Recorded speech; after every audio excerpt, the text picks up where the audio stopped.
महाराष्ट्राचे वायू पोलीस मित्रांनो, आपण सर्वांना जाधव सरांचा नमस्कार। आज आपण 135 नंबरचा व्हिडिओ पाहणार आहोत। यामध्ये पाठीमागच्या 134 नंबरच्या व्हिडिओमध्ये आपण 100 प्रश्न पाहिले। आजच्या व्हिडिओमध्ये सुद्धा आपण 100 प्रश्न पाहणार आहोत। इतिहासाचेच प्रश्न आहेत, त्यामुळे बारकाईने लक्ष देऊन उत्तर लक्षात ठेवण्याचा प्रयत्न करायचा। मित्रांनो, परीक्षेला बारीक सारीक प्रश्न विचारला जातो, त्याचं उत्तर आपल्याला ऐकल्यामुळे लक्षात ठेवणं गरजेचं आहे आणि त्या दृष्टिकोनातून सर्वांनी प्रयत्न करायचा। दर आठवड्याला आपल्याला 100 प्रश्न कानावरून गेले पाहिजे। या दृष्टिकोनातून व्हिडिओ ऐकणं आणि ती उत्तरं लक्षात ठेवणं हे गरजेचं आहे। मित्रांनो, आता आपण आपल्या 135 नंबरच्या व्हिडिओला सुरुवात करणार आहोत। 100 प्रश्न आहेत, बारकाईनं ऐकायचं आहे। मित्रांनो, प्रश्नाला आपण सुरुवात करतो। राष्ट्रीय सभेच्या खालीलपैकी कोणत्या कालखंडास मवाळांचे युग असं म्हटलेलं आहे? राष्ट्रीय सभेमध्ये मवाळांचं युग 28 डिसेंबर 1885 ला राष्ट्रीय सभेची स्थापना झाली। आपल्या नेत्यामध्ये सुरत अधिवेशनामध्ये जहाल आणि मवाळ हे 2 गट पडले। शांततेच्या मार्गाने जाणारे मवाळ, हा मवाळांचा कालखंड विचारलेला आहे। हा मवाळांचा कालखंड आहे 1885 ते 1905। 1885 ला राष्ट्रीय सभेची स्थापना झाली आणि 1905 ला लॉर्ड कर्झनने बंगालची फाळणी केली। हा जो कालावधी आहे, हा कालावधी मवाळांचा कालखंड म्हणून ओळखला जातो। नानासाहेब पेशवे व तात्या टोपे यांच्यामधील संबंध कशा प्रकारचे होते? नानासाहेब पेशवे आणि तात्या टोपे यांच्यामधील संबंध प्रधान आणि लष्कर प्रमुख होते। नानासाहेब पेशवे प्रधान होते आणि तात्या टोपे लष्कर प्रमुख होते, हे लक्षात असू द्या। खालीलपैकी कोण राष्ट्रीय सभेच्या पहिल्या अधिवेशनास उपस्थित नव्हते? राष्ट्रीय सभेचं पहिलं अधिवेशन मुंबईला झालं। 28 डिसेंबर 1885 ला राष्ट्रीय सभेची स्थापना झाली। पहिल्या अधिवेशनाचे अध्यक्ष होते योमेशचंद्र बॅनर्जी आणि या पहिल्या अधिवेशनाला हजर कोण नव्हते हा प्रश्न विचारलेला आहे, त्यामुळे प्रश्न व्यवस्थित वाचणं गरजेचं आहे। या पहिल्या अधिवेशनाला महात्मा गांधी हजर नव्हते। राष्ट्रीय सभेच्या पहिल्या अधिवेशनाला कोण हजर नव्हते? महात्मा गांधी। भारतात स्वातंत्र्य मिळाले त्यावेळेला राष्ट्रीय सभेच्या अध्यक्ष कोण होते? ज्या वेळेला भारताला स्वातंत्र्य मिळालं त्यावेळेला राष्ट्रीय सभेचे अध्यक्ष कोण होते? ते राष्ट्रीय सभेचे अध्यक्ष त्यावेळेला आचार्य कृपलानी। आचार्य कृपलानी हे राष्ट्रीय सभेचे अध्यक्ष भारताला स्वातंत्र्य मिळाले त्यावेळेला अध्यक्ष म्हणून ते होते। खालीलपैकी कोणत्या भारतीय विचारवंताचा मृत्यू इंग्लंडमधील ब्रिस्टॉल या ठिकाणी झाला? भारतीय विचारवंताचा मृत्यू हा इंग्लंडमध्ये ब्रिस्टॉल या ठिकाणी कोणाचा मृत्यू झाला? आणि तो मृत्यू म्हणजे राजाराम मोहन राय यांचा झालेला आहे। इंग्लंडला जाणारा पहिला माणूस, पहिली व्यक्ती राजाराम मोहन राय आणि याच व्यक्तीचा मृत्यू इंग्लंडमध्ये ब्रिस्टॉल या ठिकाणी झालेला आहे। हा भारतीय विचारवंत आहे, हे लक्षात असू द्या। 1942च्या चलेजाव आंदोलनाचा ठराव राष्ट्रीय सभेच्या कोणत्या अधिवेशनामध्ये पास झाला? 1942 ला चलेजाव ठराव ब्रिटिशांनो भारतातून चालते व्हा, ही जी चळवळ आहे ही कोणत्या राष्ट्रीय सभेच्या कोणत्या अधिवेशनामध्ये ठराव पास झाला? 7 ऑगस्ट 1942 मुंबई गवालिया टँक क्रांती मैदानावर राष्ट्रीय सभेचं अधिवेशन झालं। 8 ऑगस्ट 1942 ला पंडित जवाहरलाल नेहरू यांनी ब्रिटिशांनी भारत सोडून जावे हा ठराव राष्ट्रीय सभेसमोर मांडला आणि त्यावेळेला राष्ट्रीय सभेचे अध्यक्ष होते मौलाना आझाद। त्यामुळे मुंबई अधिवेशनामध्ये 1942चा ठराव पास केला, चले जाव चळवळ हा ठराव पास केलेला आहे मुंबईमध्ये. 1920 नंतर भारतीय स्वातंत्र्य चळवळीचे नेतृत्व कोणी केले? 1920 नंतर भारतीय राष्ट्रीय सभेचं नेतृत्व महात्मा गांधी यांनी केलेलं आहे. लोकमान्य टिळकांचा मृत्यू 1920 मध्ये झाला.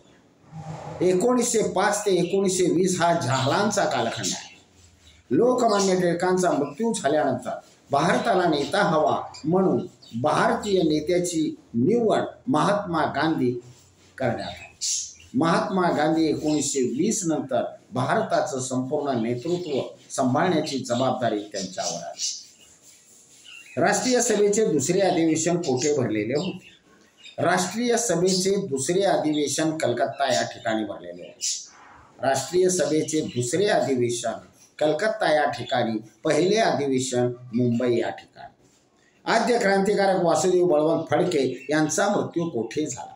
आद्य क्रांतिकारक वासुदेव बळवंत फडके यांचा मृत्यू एडनच्या तुरुंगामध्ये झालेला आहे. मित्रांनो, त्यांना तुरुंगवास झालेला होता आणि एडनच्या तुरुंगामध्येच ते आजारी पडले आणि त्या ठिकाणी त्यांचा मृत्यू झालेला आहे. 1930 मध्ये महाराष्ट्रातून लष्करी कायदा कोठे लागू करण्यात आला? 1930 मध्ये महाराष्ट्रामध्ये लष्करी कायदा लागू केला सोलापूर या ठिकाणी. सोलापूर या ठिकाणी लष्करी कायदा लागू केला, म्हणजेच मार्शल लॉ पुकारला 1930 मध्ये सोलापूर. इसवी सन 1932 मध्ये कोणत्या तरुणीने पदवीदान समारंभामध्ये बंगालच्या गव्हर्नरवर गोळ्या झाल्या? कलकत्ता या ठिकाणी पदवीदान समारंभ भरलेला होता. या समारंभामध्ये बंगालचा गव्हर्नर आलेला होता आणि या बंगालच्या गव्हर्नरवर सर्वांच्या समोर गोळी झाडून त्याची हत्या करण्यात आली. त्याचं नाव आहे वीणा दास. वीणा दास या युवतीने बंगालच्या गव्हर्नरवर कलकत्त्याच्या पदवीदान समारंभामध्ये गोळ्या झाडून हत्या केली. सायमन कमिशन केव्हा भारतात आले? सायमन कमिशन 1927ला तयार करण्यात आले. सर जॉन सायमन याच्या नेतृत्वाखाली हे कमिशन तयार करण्यात आलं. भारताला 10 वर्षांनी सुधारणेचा हप्ता देण्यासाठी Simon commission sir John Simon याच्या नेतृत्वाखाली तयार करण्यात आलं आणि 1928 मध्ये हे सायमन कमिशन भारतामध्ये आलेलं आहे. राष्ट्रीय सभेच्या कोणत्या कालखंडास गांधीयुग म्हटले जाते? गांधीयुग कोणत्या कालखंडाला म्हटलं जातं? 1885 ते 1905 हा मवाळांचा कालखंड आहे. 1905 ते 1920 जहालांचा कालखंड आहे आणि 1920 ते 1947 या कालखंडाला गांधी युग म्हटलेला आहे.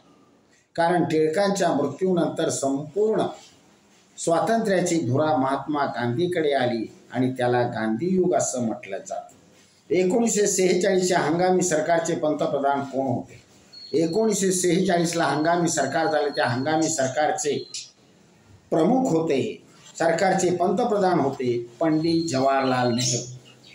1857चा उठाव मोडून काढण्याचे श्रेय कोणास द्यायला हवे? 1857चा उठाव मोडून काढण्याचं श्रेय लॉर्ड कॅनिंगला जातं. कारण लॉर्ड कॅनिंग हा भारतामध्ये 1856 मध्ये आलेला होता. 1856 मध्ये आला, भारतीयांसाठी काहीतरी करण्याची त्याची इच्छा होती. परंतु 1857ला उठाव सुरू झाला. त्यामुळे लॉर्ड कॅनिंग म्हणाला की आमच्या लोकांनी, इंग्रजांनी अतिशय परिश्रमानं भारतामध्ये सत्ता निर्माण केलेली आहे. या सत्तेचं संरक्षण करण्याची जबाबदारी माझी आहे. त्यामुळे 1857चा उठाव मोडून काढण्याचं श्रेय लॉर्ड कॅनिंग यांच्याकडे जातं. त्यानंतर पुढचा प्रश्न आहे मित्रांनो, स्वराज्य हे राष्ट्रीय सभेचे ध्येय असल्याने सर्वप्रथम कोणत्या अधिवेशनात जाहीर केले? स्वराज्य हे राष्ट्रीय सभेचं ध्येय आहे. भारताला स्वातंत्र्य मिळालं पाहिजे ही महत्त्वाची गोष्ट राष्ट्रीय सभेच्या समोर होती. कलकत्ता 1906च्या अधिवेशनामध्ये जाहीर करण्यात आलं. इंग्लंडमध्ये बॉम्ब बनवण्याची विद्या कोणी हस्तगत केलेली होती? इंग्लंडमध्ये बॉम्ब बनवण्याची विद्या कोणी हस्तगत केली होती? त्यांचं नाव आहे जतीन दास व सेनापती बापट. जतीन दास व सेनापती बापट यांनी इंग्लंडमध्ये बॉम्ब बनवण्याची विद्या हस्तगत केलेली होती. मायकेल वुडवायरची हत्या कोणी केली? मायकेल वुडवायर 1919 मध्ये झालेल्या जालियनवाला बाग हत्याकांडाला मायकेल वुडवायर जबाबदार आहे. हे उधम सिंगांनी बरोबर त्याचा बदला घेतलेला आहे. मायकेल वुडवायरची हत्या लंडनमध्ये करून 1940 मध्ये जालियनवाला बाग हत्याकांडाचा बदला घेतलेला आहे मायकेल वुडवायर. लखनौ करार कोणत्या साली झाला? लखनौ करार 1916 साली झालेला आहे. लखनौ करार 1916. संमती वयाच्या कायद्यासाठी मुंबई प्रांतामधून जोरदार प्रयत्न खालीलपैकी कोणी केले? मुंबई प्रांतामध्ये संमती वयाच्या कायद्यासाठी मुंबई प्रांतामध्ये प्रयत्न करणारे बेहरामजी मलबारी यांनी प्रयत्न केलेले आहेत. कोणत्या कायद्याने प्रांतामध्ये द्विदल राज्य पद्धती सुरू झाली? कोणत्या कायद्यान्वये प्रांतामध्ये द्विदल राज्य पद्धती सुरू झाली? 1919चा कायदा. 1919च्या कायद्यानुसार प्रांतामध्ये द्विदल राज्य पद्धती सुरू झालेली आहे. खालीलपैकी कोणती जोडी अचूक आहे? अचूक जोडी नेहरू अहवाल 1928. अचूक जोडी आहे नेहरू अहवाल 1928. मित्रांनो, प्रश्न व्यवस्थित वाचल्याशिवाय त्याचं उत्तर पाहू नये, कारण उत्तर शोधण्यासाठी प्रश्न अगोदर समजणं गरजेचं आहे. नेहरू रिपोर्टमध्ये खालीलपैकी कशाची मागणी करण्यात आली? नेहरू रिपोर्टमध्ये खालीलपैकी वसाहतीचे स्वराज्य याची मागणी करण्यात आली. वसाहतीचं स्वराज्य मिळालं पाहिजे ही मागणी नेहरू रिपोर्टमध्ये करण्यात आली. 1857चा उठाव म्हणजे शिपायांचं बंड असे मानणाऱ्या विचारवंतांमध्ये खालीलपैकी कोणाचा समावेश करता येणार नाही? 1857 म्हणजे शिपायांचा बंड हा उल्लेख कोणी केला नाही? त्यांचं नाव आहे वि. दा. सावरकर. विनायक दामोदर सावरकर यांनी 1857च्या उठावाला स्वातंत्र्य समर म्हटलेला आहे, परंतु 1857चा उठाव म्हणजे शिपायांचा बंड असा त्यांनी उल्लेख केलेला नाही. आर्थिक विकेंद्रीकरणाच्या धोरणाचा जनक म्हणून खालीलपैकी कोणाला ओळखले जाते? आर्थिक विकेंद्रीकरणाच्या धोरणाचा जनक कोणाला म्हटलं जातं? तो आहे लॉर्ड मेयो. लॉर्ड मेयो आर्थिक विकेंद्रीकरणाच्या धोरणाचा जनक म्हणून लॉर्ड मेयोला ओळखलं जातं. 1 नोव्हेंबर 1858 रोजी व्हिक्टोरिया राणीचा जाहीरनामा खालीलपैकी कोणी वाचून दाखवला? 1858 मध्ये व्हिक्टोरिया राणीने अलाहाबाद शहरामध्ये आपला जाहीरनामा वाचून दाखवला. तो कोणी वाचून दाखवला हा प्रश्न आहे. लॉर्ड कॅनिंग यांनी वाचून दाखवला, कारण भारताचा पहिला व्हाईसरॉय लॉर्ड कॅनिंगच आहे. भारताचा शेवटचा गव्हर्नर जनरल लॉर्ड कॅनिंग आहे आणि या लॉर्ड कॅनिंगने तो जाहीरनामा अलाहाबाद शहरामध्ये व्हिक्टोरिया राणीच्या कारकिर्दीमध्ये वाचून दाखवला. बंगाल फाळणीविरुद्ध बंगाली जनतेने कोणता दिवस दुखवटा दिन पाळलेला आहे? बंगालची फाळणी झाली त्यावेळेला बंगाल दुखवटा दिन कोणता पाळला जातो? 16 ऑक्टोबर 1905. 16 ऑक्टोबर 1905 हा दुखवटा दिन पाळला गेला आणि 1905 मध्येच लॉर्ड कर्झनच्या काळामध्ये बंगालची फाळणी झालेली होती. भारताच्या तिरंगी झेंड्याच्या मध्यभागी असलेल्या अशोक चक्रात एकूण आरे किती आहे? अशोक चक्रामध्ये एकूण आरे आहेत 24.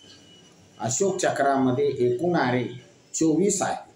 इंग्लंडचे पंतप्रधान यांनी जातीय निवाडा इसवी सन 1932 मध्ये केला. इंग्लंडचे पंतप्रधान कोण होते की त्यांनी जातीय निवाडा 1932 मध्ये केला? ते इंग्लंडचे पंतप्रधान होते रॅम्से मॅकडोनाल्ड. रॅम्से मॅकडोनाल्ड याने गोलमेज परिषदेमध्ये 3ऱ्या गोलमेज परिषदेमध्ये 1932 साली जातीय निवाडा केलेला होता. सविनय कायदेभंगाची चळवळ केव्हा सुरू झाली? सविनय कायदेभंगाची चळवळ 1930 ला सुरू झाली. मिठाच्या सत्याग्रहापासून सुरुवात झाली. 1930 ला सविनय कायदेभंग चळवळ सुरू झाली. पहिली गोलमेज परिषद कोठे झाली? पहिली गोलमेज परिषद लंडन या ठिकाणी झाली. पहिली गोलमेज परिषद लंडन या ठिकाणी झाली. राष्ट्रीय सभेचे 1936 मध्ये पहिले ग्रामीण भागातील अधिवेशन कोठे भरले? राष्ट्रीय सभेचं ग्रामीण भागातील अधिवेशन आहे फैजपूर. फैजपूर हे अधिवेशन इतिहासामध्ये फार प्रसिद्ध आहे. महाराष्ट्रात खालीलपैकी मिठाचा सत्याग्रह कोठे झालेला होता? महाराष्ट्रामध्ये खालीलपैकी मिठाचा सत्याग्रह वडाळा या ठिकाणी झालेला होता. 1872 मध्ये भारतातील पहिली जनगणना कोणत्या व्हायसरायच्या कारकिर्दीमध्ये पार पडली? 1872 मध्ये भारताची पहिली जनगणना लॉर्ड मेयो याच्या कारकिर्दीमध्ये झालेली आहे. लॉर्ड मेयोच्या कारकिर्दीमध्ये पहिली जनगणना 1872 मध्ये झालेली आहे. कोणत्या व्हायसरायच्या कार्यकाळात उत्तर ब्रह्मदेश भारतातील ब्रिटिश साम्राज्यात जोडण्याचे कार्य 1886 मध्ये झालं? उत्तर ब्रह्मदेश हा भारतातील ब्रिटिश साम्राज्याला जोडण्याचा प्रकल्प 1886 मध्ये झाला. त्यावेळेला गव्हर्नर जनरल लॉर्ड डफरिनच्या काळामध्ये झालेला आहे. उत्तर ब्रह्मदेश ब्रिटिश साम्राज्याला जोडलेला आहे. Lord Dufferin. कोणत्या व्हायसरायच्या कार्यकाळात दक्षिण ब्रह्मदेश लॉर्ड डफरिन कोणत्या व्हायसरायच्या काळामध्ये दक्षिण ब्रह्मदेश भारतातील ब्रिटिश साम्राज्याला जोडण्याचे कार्य 1852 मध्ये झाले. आता उत्तर ब्रह्मदेश 1886 जोडला गेला आणि या ठिकाणी दक्षिण ब्रह्मदेश 1852 जोडण्यात आला. त्यावेळेला गव्हर्नर जनरल होते लॉर्ड डलहौसी. लॉर्ड डलहौसीच्या काळामध्ये दक्षिण ब्रह्मदेश भारतातील ब्रिटिश साम्राज्याला जोडलेला आहे आणि लॉर्ड डफरिनच्या काळामध्ये उत्तर ब्रह्मदेश भारतातील ब्रिटिश साम्राज्याला जोडण्यात आलेला आहे. भारतीय राजकारणातील पितामह कोणाला म्हटलेले आहे? भारतीय राजकारणातील पितामह दादाभाई नौरोजी यांना म्हटलेला आहे. पाकिस्तान कल्पनेचा जनक सर मोहम्मद इक्बाल ह्यानं याला पाकिस्तान कल्पनेचा जनक म्हटलेला आहे. भारतीय राष्ट्रवादाला आध्यात्मिक आधार कोणी दिला? भारतीय राष्ट्रवादाला आध्यात्मिक आधार अरविंद घोष यांनी दिलेला आहे. भारतीय राष्ट्रवादाला आध्यात्मिक आधार अरविंद घोष यांनी दिलेला आहे. लोकमान्य टिळकांनी कोणते इंग्रजी वृत्तपत्र प्रकाशित केले होते? लोकमान्य टिळकांनी कोणते इंग्रजी वृत्तपत्र प्रकाशित केलेलं होतं? ते आहे मराठा. केसरी आणि मराठा यापैकी मराठा हे इंग्रजी वृत्तपत्र त्यांनी प्रकाशित केलेलं होतं. कोणत्या वर्षाच्या कायद्यान्वये ब्रह्मदेश भारतापासून वेगळा करण्यात आला? 1935च्या कायद्यान्वये ब्रह्मदेश भारतापासून वेगळा करण्यात आला. 1857चा उठाव मुख्यत्वे करून खालीलपैकी कशासाठी झाला? 1857चा उठाव नक्की कशासाठी झाला? स्वतःची संस्थाने टिकवण्यासाठी 1857चा उठाव मुख्यत्वे करून झालेला आहे. सरदार वल्लभभाई पटेल यांनी कोणता सत्याग्रह केला? सरदार वल्लभभाई पटेल यांच्या नेतृत्वाखाली बारडोलीचा सत्याग्रह झाला आणि ज्या वेळेला बारडोलीचा सत्याग्रह झाला त्याच वेळेला वल्लभभाई पटेलांना जनतेनं सरदार ही पदवी दिलेली आहे आणि ही सरदार पदवी डॉक्टर नरिमन यांच्या हस्ते देण्यात आलेली होती. सरदार वल्लभभाई पटेल यांनी कोणता सत्याग्रह केला? बारडोली सत्याग्रह केला. परदेशी मालावर बहिष्कार टाकण्याच्या सत्याग्रहात ट्रक खाली चिरडला जाऊन हौतात्म्य कोणी स्वीकार? मित्रांनो, परदेशी मालाच्या गाडीखाली प्राणार्पण करणारे, देशासाठी जाणारे लोक, त्यांचं नाव बाबू गेनू. बाबू गेनू हे परदेशी मालाच्या गाडीखाली आडवे पडले आणि त्या ड्रायव्हरने गाडी त्यांच्या अंगावरून काढली. कारण भारतामध्ये परदेशी माल येता कामा नये. देशभक्त बाबू गेनू. स्वराज्य पक्षाची स्थापना करण्यासाठी कोणी पुढाकार घेतला? स्वराज्य पक्षाची स्थापना 1923 मध्ये करण्यात आली आणि याचा पुढाकार मोतीलाल नेहरू यांनी केलेला आहे. खालीलपैकी कोणत्या सत्याग्रहाचे नेतृत्व महात्मा गांधींनी केलेले नाही? झेंडा सत्याग्रहाचं नेतृत्व महात्मा गांधींनी केलेले नाही. क्रांतिसिंह नाना पाटील हे प्रसिद्ध कोण होते? क्रांतिसिंह नाना पाटील हे स्वातंत्र्य सैनिक. क्रांतिसिंह नाना पाटील हे एक स्वातंत्र्य सैनिक होते. भारतीय स्त्रियांना राष्ट्रीय चळवळीच्या प्रवाहात कोणी आणले? भारतीय स्त्रियांना स्वातंत्र्य राष्ट्रीय चळवळीच्या प्रवाहात कोणी आणले? महात्मा गांधींनी आणलेल्या. या चळवळीमध्ये भारतीय स्त्रियांना राष्ट्रीय चळवळीमध्ये सामावून घेण्याचं काम महात्मा गांधी यांनी केलेलं आहे. स्वातंत्र्यवीर सावरकर कोणास गुरु मानत होते? स्वातंत्र्यवीर सावरकर कोणास गुरु मानत होते? ते जोसेफ मॅझिनी यांना गुरु मानत होते. स्वातंत्र्यवीर सावरकर जोसेफ मॅझिनी. लॉर्ड कर्झनची तुलना कोणत्या मोगल सम्राटाबरोबर केलेली आहे? लॉर्ड कर्झनची तुलना औरंगजेब या मुघल बादशाहच्या बरोबर केलेली आहे. मित्रांनो, हे 50च प्रश्न आहे. कारण एकदम तुम्ही ऐकायचं म्हटलं की तुम्हाला एक गौरव होते. 50 प्रश्न आपण ऐकले तरी वेळ लागणार नाही. तेव्हा आत्तापर्यंत जे 50 प्रश्न तुम्ही ऐकले त्याची उत्तरं लक्षात ठेवणं गरजेचं आहे. मित्रांनो, 50 प्रश्न असू द्या, 100 प्रश्न असू द्या, तुमच्यापर्यंत पोहोचवण्याचं काम आम्ही करतो.